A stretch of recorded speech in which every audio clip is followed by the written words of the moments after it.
I'm Don from DonDronesOn. Today we're going to talk about launching your drone from a boat, and I'm on the boat right now.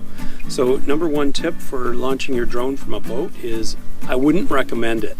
It's risky in about 100 different ways. Most importantly, it is risky for the people on the boat with you. They don't, unless you have a very large boat, which I don't, they can't get very far away or maneuver themselves out of the way of the drone if it starts to drift, or particularly on takeoff and landing.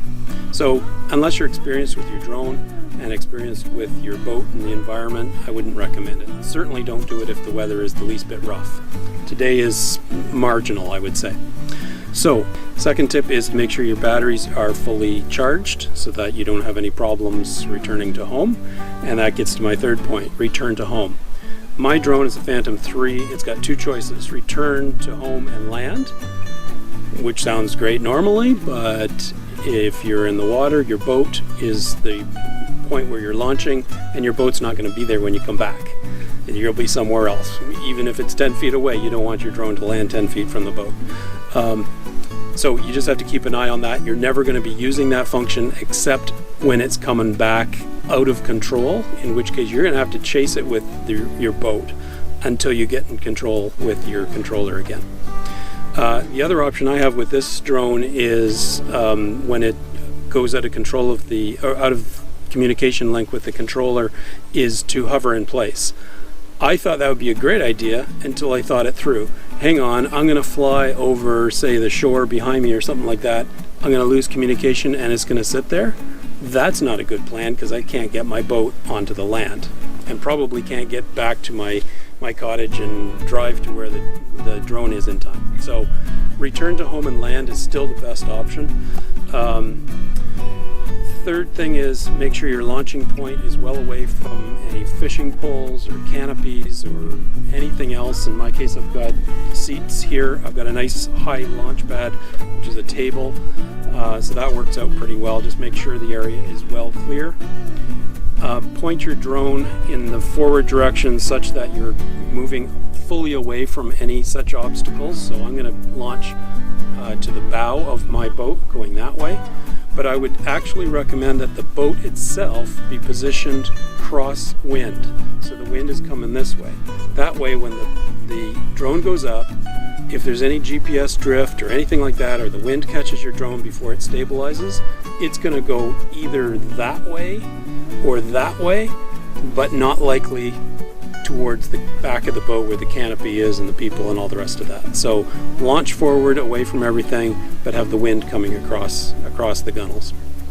All right, if you have kids or pets or anything like that in the boat, make sure that they stay well away and are under control of an adult so that they don't start getting in the way of either the drone or the person controlling the drone.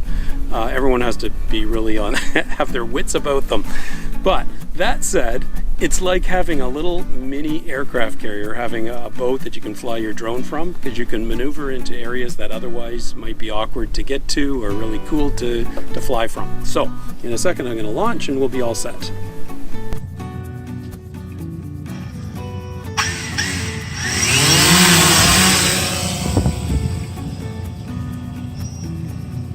Hey, we did it. Now, turning around, we'll have a look at the boat. There we are. You can see I launched just like I said, the wind's coming across the bow. So flying over water has its own risks, obviously. You don't want to land just anywhere. But other than that, it's got a lot of advantages, actually. There's no trees or buildings to run into. Well, unless you're over an island like this. And then, of course, what you always fear will happen actually happens. So I just got a return to home loss of signal. So it's hopefully coming back roughly to where we were.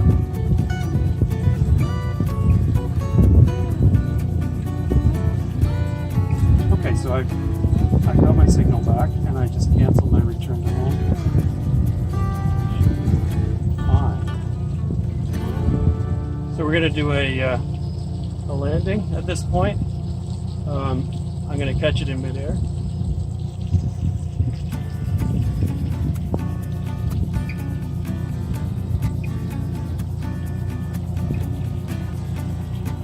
Best of the drone just sitting stable and be prepared to turn off the props and have it drift, have the boat drift under it. That's what I do anyway. In this case, there's almost no drift happening, so I'm just going to maneuver it down close and go from there.